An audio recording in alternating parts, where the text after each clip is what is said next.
Neste vídeo eu vou falar com você sobre a diferença que existe entre pulso central e pulso periférico e quando checar e como checar cada um deles. Essa é uma dúvida que surge muito frequentemente e eu tenho certeza que você já viu alguém no momento de uma suspeita de parada cardiorrespiratória checar, por exemplo, o pulso radial. E é claro que checar o pulso radial não vai trazer neste momento a informação que nós precisamos para tomar uma atitude, uma conduta.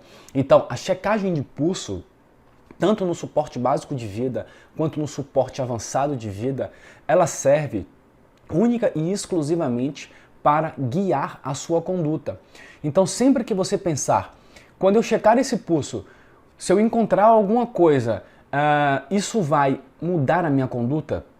Se houver uma possibilidade de mudar a sua conduta, então existe sim a necessidade de checar o pulso.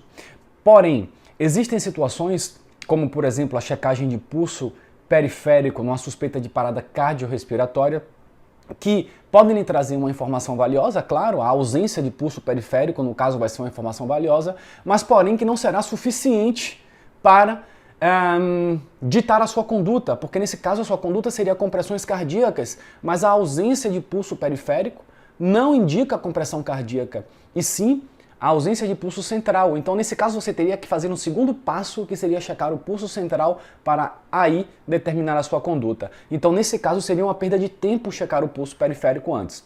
Então vamos agora definir o que é pulso periférico, o que é pulso central, e eu vou dizer para você em que situações no atendimento pré-hospitalar você deve checar o pulso periférico, em que situações você deve checar o pulso central.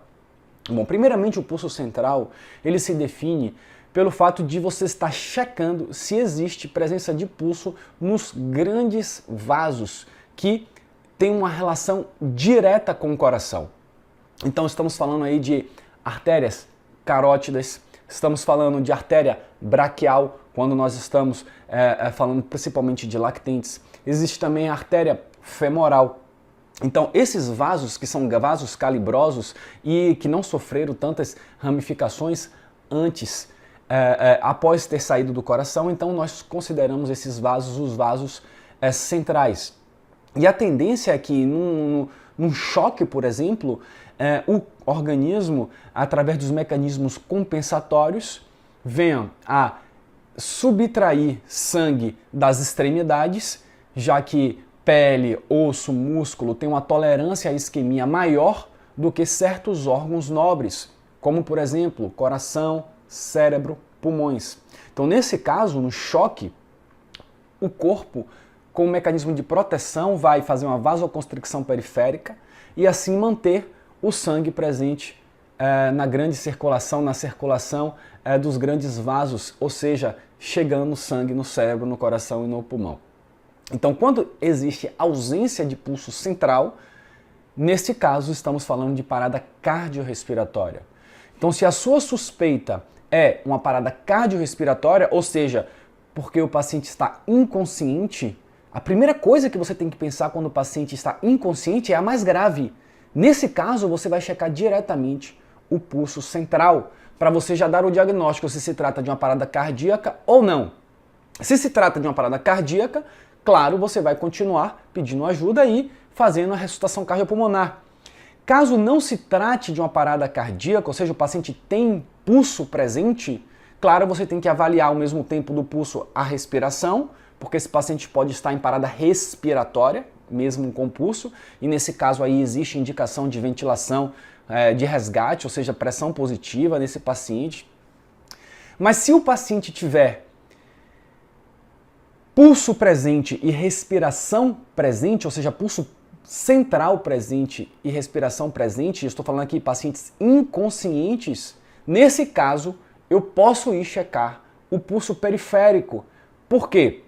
Eu quero saber o que está acontecendo com esse paciente. Já que ele está inconsciente, mas tem pulso central e tem respiração, será que está tendo algum tipo de choque nesse paciente? Então, nesse caso, você vai checar o pulso periférico, que geralmente é o pulso radial que é checado, mas também pode ser checado outros pulsos, como o pulso pedioso, por exemplo. Então está aí. Nesse caso, eu afastei a PCR, afastei a parada respiratória e vou checar o pulso periférico. É claro que o paciente que está em parada respiratória, você estabelece as ventilações de resgate, você também irá posteriormente checar o pulso periférico para saber se esse paciente está também em choque. Então, nesse caso, nós falamos de pacientes inconscientes. Então, inconscientes, primeira coisa, suspeitar de uma PCR, checar pulso central. Caso você afaste a PCR, você vai checar o pulso periférico para saber se esse paciente está com a possibilidade de choque. E quando nós checamos o pulso periférico numa avaliação primária, ou seja, na primeira avaliação, que é aquela avaliação rápida, que no caso o ABCDE, principalmente quando nós falamos de pacientes que estão aí conscientes, já que agora nós vamos entrar na segunda parte, que são os pacientes conscientes. Nesse caso, o paciente responde, então você vai fazer via aérea, checar a abertura das vias aéreas, checar a pervierdade, vai checar a traqueia, tudo aquilo as jugulares, tudo aquilo da letra A, o paciente de trauma, por exemplo, você vai colocar um colar cervical. Depois você vai checar como está o padrão respiratório desse paciente, auscultar, palpar, percutir, inspecionar, claro, a letra B. E quando você chegar na letra C, existe a checagem de pulso. Só que essa checagem de pulso da letra C de um protocolo ABCDE é o pulso periférico, porque o paciente está consciente. Se ele não tivesse pulso central, ele não estaria consciente. Então eu quero saber qual é o estado circulatório desse paciente. É um paciente que está com a circulação normal ou está talvez hipotenso, num choque. Então você vai checar para encontrar essa informação se há suspeita de choque ou não. Nós sabemos que existem diversos tipos de choques, choques cardiogênicos, choques distributivos, não é? Com choque séptico, anafilático, choques hipovolêmicos, choque neurogênico. Então, até caberia depois um vídeo, uma aula para a gente discutir um pouquinho os tipos de choque. Mas, independente do tipo de choque que seja, isso não é a principal a meta dentro da avaliação primária, não é identificar o tipo de choque por enquanto, é sim identificar se existe choque ou não. E para isso, é checado o pulso periférico. E o pulso periférico, preferencialmente o pulso radial, checar bilateral, os dois ao mesmo tempo, até porque algumas patologias fazem com que exista uma assimetria de pulso, ou seja, existe pulso de um lado e não existe do outro, isso é estranho. Também em casos de fraturas, pode ser que no lado da fratura não tenha pulso por uma compressão de algum vaso. Então é importante checar sempre os dois lados e checar a simetria dos pulsos. Checar se o pulso está cheio, ou seja, ele pode estar cheio ou filiforme. Cheio é normal, filiforme é que tem pouco sangue chegando. E ele pode estar normorrítmico, pode estar acelerado ou pode estar lentificado no ataque cardíaco ou na bradicardia. Bom, no choque, o comum é que ele esteja acelerado, principalmente no choque hipovolêmico, no choque distributivo. A frequência cardíaca vai estar alterada. Então, o que lhe interessa na avaliação primária é a qualidade, não é a quantidade. Você não vai ficar contando enquanto está. Você vai dizer, olha, está taquicárdico, está acelerado, filiforme. Na avaliação primária. Claro que na avaliação secundária, depois você vai ter que quantificar, contar direitinho tudo isso, ok? Então, basicamente, esse vídeo foi para lhe dizer que existe pulso central, pulso periférico, cada um deve ser checado quando tiver indicação de ser checado. O pulso central tem a indicação de ser checado quando o paciente está inconsciente e que você tem uma suspeita de PCR. Então a primeira coisa que você checa é o pulso central. Caso esse paciente tenha pulso central, ou seja, não é uma PCR, você irá checar posteriormente o pulso periférico para saber se esse paciente está em choque circulatório.